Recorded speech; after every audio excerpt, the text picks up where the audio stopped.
அன்பு பிள்ளையே, நாளை 10 மணிக்குள் இதை நீ கேட்டு விட்டால் அதீத மகிழ்ச்சி அடைவாய் தங்கமே. நாளைய விடியலில் என்னுடைய பரிசு உனக்கு கிடைக்க போகின்றது. உனக்கான ஒரு நல்ல செய்தி ஒன்றை சொல்லவே உன் வீடு தேடி வந்து உன் அப்பன் முருகன் நான் அமர்ந்து இருக்கின்றேன்.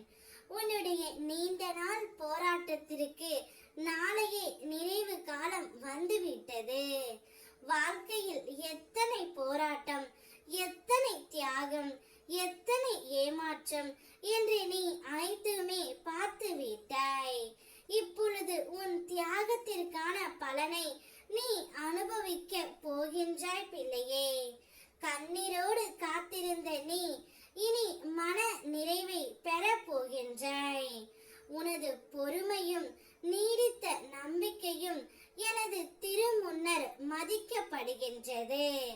நான் நிச்சயம் பலனோடு வருகின்றேன்.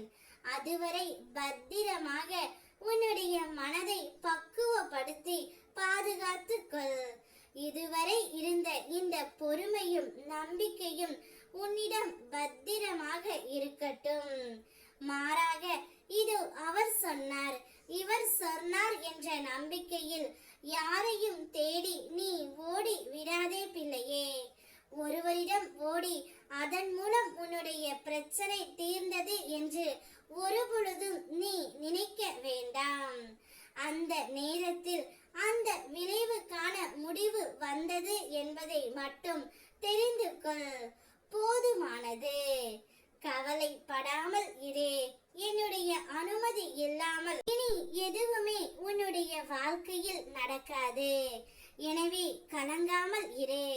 அனைத்தும் பொடி பொடியாக போக போகின்றது. உன் மனம் தெளிவாக போகின்றது.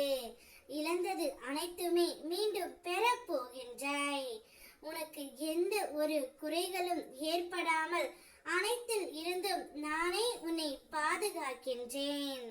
உன்னுடைய வாழ்க்கை வண்ணமயமாக பூத்து குலுங்கும் மலர்களைப் போல ஜொலிக்க போகின்றது. உன்னை ஒவ்வொரு நிமிடமும் நான் கவனித்துக் கொண்டு தான் வருகிறேன் என்று நீ என்னிடம் தஞ்சம் அடைந்தாயோ அன்று முதல் இன்று வரை உன்னை பாதுகாத்து கொண்டு வருகின்றேன் பிள்ளையே. இருந்தும் பல கஷ்டங்களை நீ அனுபவித்து விட்டாய். ஆனால் அவை அனைத்துமே இன்றுடன் இத்துடன் முடிவு பெற போகின்றது. அனைவரும் உன் கை விட்டு விட்டார்கள் என்னும் வேளையில் என் கரம் உன்னை நோக்கி வரும். பற்றிக்கொள் பிள்ளையே. நாளை விடியலுக்குள் அதீத மகிழ்ச்சி நீ அடைவாய். என்னுடைய பரிசாக உனக்கு வெற்றியை கொடுக்க போகின்றேன். எடுத்துக்கொள். ஓ